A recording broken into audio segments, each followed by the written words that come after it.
Pasó la primera doble jornada de las eliminatorias y hubo equipos que o ratificaron lo que iban a mostrar o sorprendieron positivamente o por el contrario terminaron decepcionando. Y todo eso se reflejó en la primera actualización del Power Ranking sudamericano.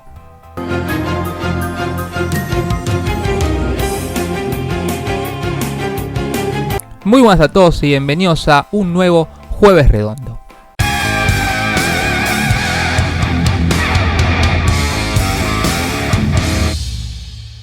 Más allá de que la tabla de posiciones pueda decir que un equipo puede estar por encima del otro, lo cierto es que en lo que se refiere a rendimiento, la cosa puede variar debido a que se enfrentó a un rival más fácil o difícil, estuvo en una condición más adversa o no,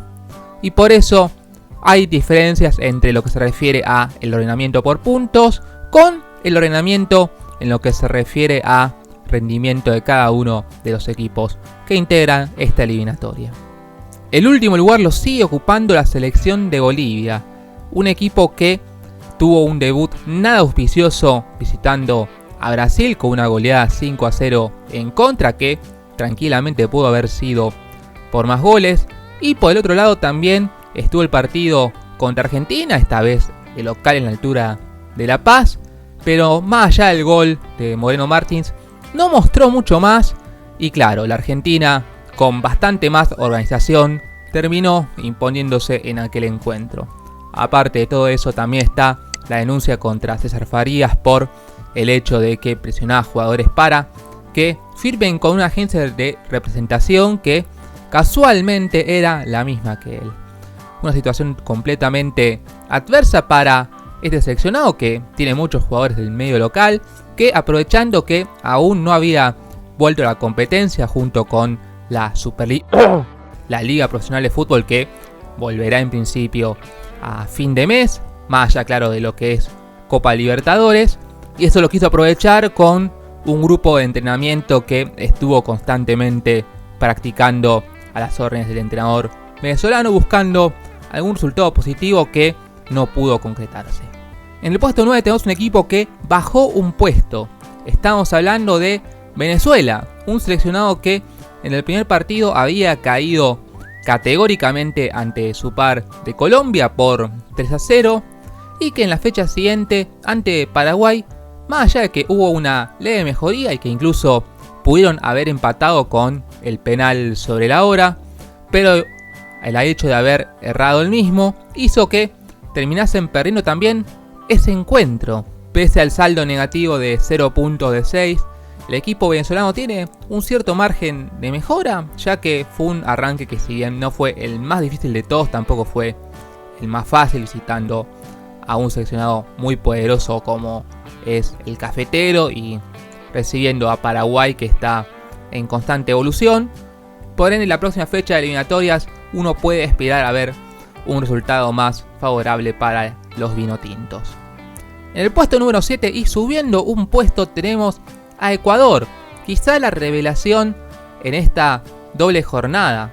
con un Gustavo Alfaro que tuvo apenas un par de entrenamientos y así saltó a la cancha en la Bombonera con un planteo conservador que le sirvió y que casi sale a la perfección de no haber sido por el penal que terminaron cometiendo y que posibilitó, claro está, el único gol argentino. Pero en la altura de Quito terminaron redimiéndose, vencieron categóricamente a Uruguay y uno puede pensar que pese a todos los inconvenientes internos que pueda tener la federación de aquel país, uno puede pensar en un futuro bastante optimista por parte de la escuadra tricolor. Hay que ver qué deparará también es la próxima doble jornada para ellos, si pueden mantener esa tendencia o no con un entrenador más de corte conservador, que es bastante probable que en Quito pueda sacarle jugo a las piedras y por qué no aspirar a ser una de las sorpresas. Y hablando de posibles sorpresas, tenemos al seleccionado paraguayo, equipo que empató cuando tuvo que recibir al seleccionado peruano y que logró apenas vencer a su par de Venezuela, un resultado por la mínima, en un partido que fue muy parejo e incluso pudieron haberlo empatado. Igual, más allá de que no subió pero tampoco no bajó. Con esa cosecha de 4 puntos y también con lo mostrado tanto en el Defensores del Chaco como también en la ciudad venezolana de Mérida, uno puede darle un cierto voto de confianza, pero hasta ahí, no tanto como para subirlo o bajarlo, pese a que está en una buena posición. Fue un inicio bastante fructífero, de hecho están invictos, así que veremos qué pasará en noviembre. En el puesto número 6 tenemos a Chile, un seleccionado que tuvo un arranque durísimo, y no solo por sus rivales en sí, sino por cómo se fue desenvolviendo el trámite de ambos partidos. En ambos terminaron relegando puntos sobre el final de cada uno de los encuentros, con Uruguay, con el detalle, claro está, del discutido penal que el VAR no lo cobró. Hay que ver si es que está de acuerdo o no con el criterio que aplicaron quienes manejaron esa herramienta, que dijeron que pese a todo no lo cobraban debido a que era sin la mano, habría impactado una parte en el cuerpo directamente, por lo cual no era estorbo, que eso fue lo que argumentaron. Y claro, después con el ataque siguiente con el gol uruguayo, y ya en Santiago de Chile, un triunfo que iba a ser valioso terminó siendo empate. Reinaldo Rueda muy criticado debido a cómo terminaron claudicando, y claro, obviamente uno puede pensar en que de ahí en más todo es para arriba, pero claro, fue un inicio realmente muy difícil para la escuadra trasandina. En el puesto número 5, ya entrando, claro, está en el top 5, tenemos al seleccionado de Uruguay, que había ganado su partido ante Chile, pero terminó cayendo categóricamente ante Ecuador. Obviamente uno puede considerar el factor altura, pero claro, el equipo ecuatoriano no tenía muchos entrenamientos encima, ya lo habíamos mencionado, contra un equipo que ya lleva bastante más tiempo de desarrollo. De hecho, Oscar Tabares se encuentra como entrenador desde hace 13 años, pero claro, evidentemente Ecuador fue más pillo, le terminó ganando este encuentro, y creo que el hecho de que ambos trámites no han sido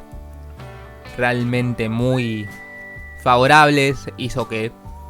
cayese en un puesto respecto a lo que había ordenado. Además está decir que si están de acuerdo o no con cada una de las posiciones, no solamente con la uruguaya. Comenten el video, sugieran un ordenamiento distinto, pero claro, el Power Ranking es mío. Y al que no le gusta, que se joda. Y bueno, así como Uruguay bajó, subió Perú. Se preguntarán por qué, considerando que los uruguayos ganaron 3 puntos y los peruanos, por el contrario, se llevaron apenas 1.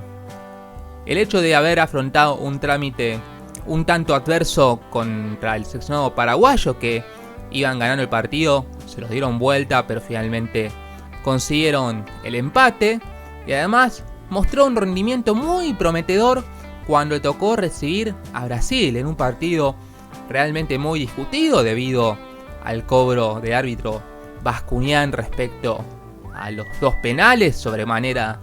el segundo. También hubo un error en uno de los goles brasileños por parte del arquero Pedro Gallese, aunque claro, uno pensaría que este seleccionado iba a vivir una cierta desmejoría en su nivel, puesto que no contaba con Paolo Guerrero, incluso también tuvo 2 futbolistas infectados por COVID. Sin embargo, y pese a ello, lo mostrado por los dirigidos por Ricardo Gareca hacen que uno pueda pensar en positivo, imaginando cómo serían las fechas siguientes de estas eliminatorias. En el puesto número 3 lo tenemos a Colombia, y otra vez estuvo el dilema en si dejarlo en el último escalón del podio o en su defecto subirlo a la segunda posición.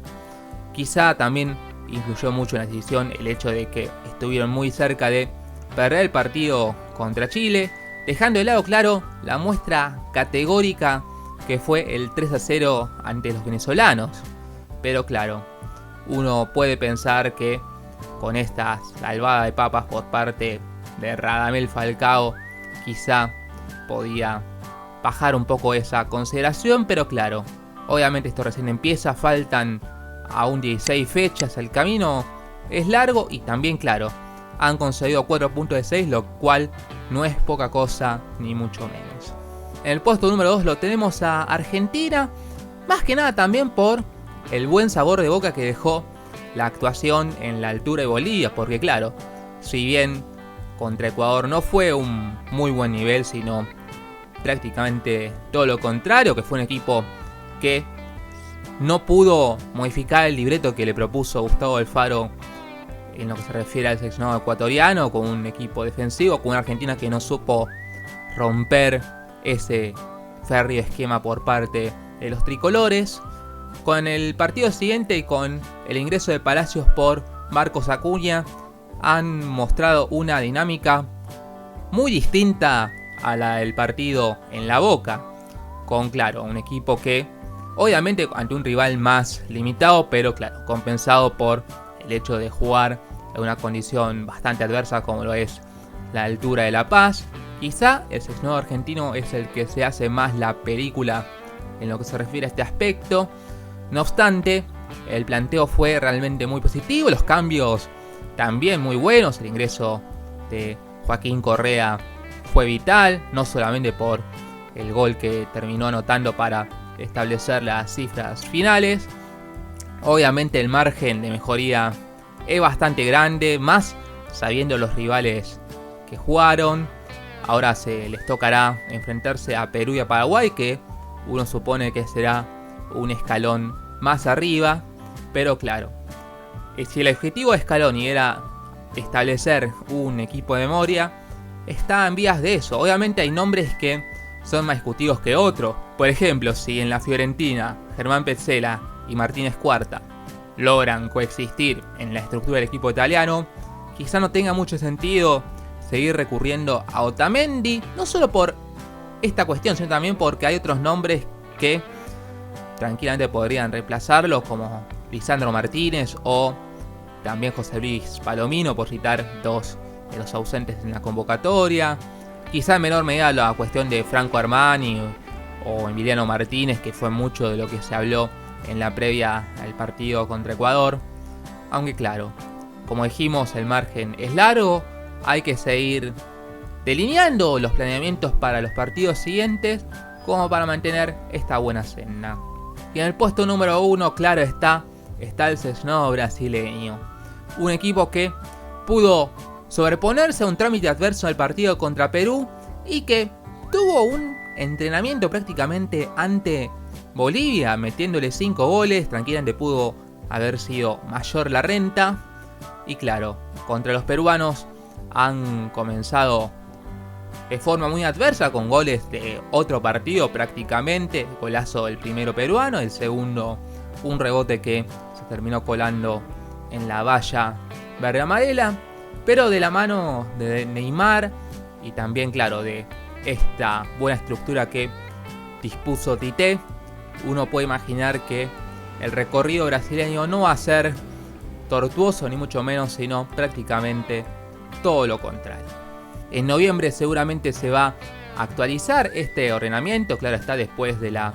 próxima doble jornada. Hay que ver si se mantiene o no, pero claro, hasta acá llegó el video. Como siempre, denle me gusta, compartan, suscríbanse al canal, síganme en las redes sociales y comenten si están de acuerdo o no con lo que se planteó en estos casi 20 minutos de narración. Bueno, quizá un poco menos, pero claro, con la edición verán cuál es el resultado final. Muchas gracias y nos estamos viendo.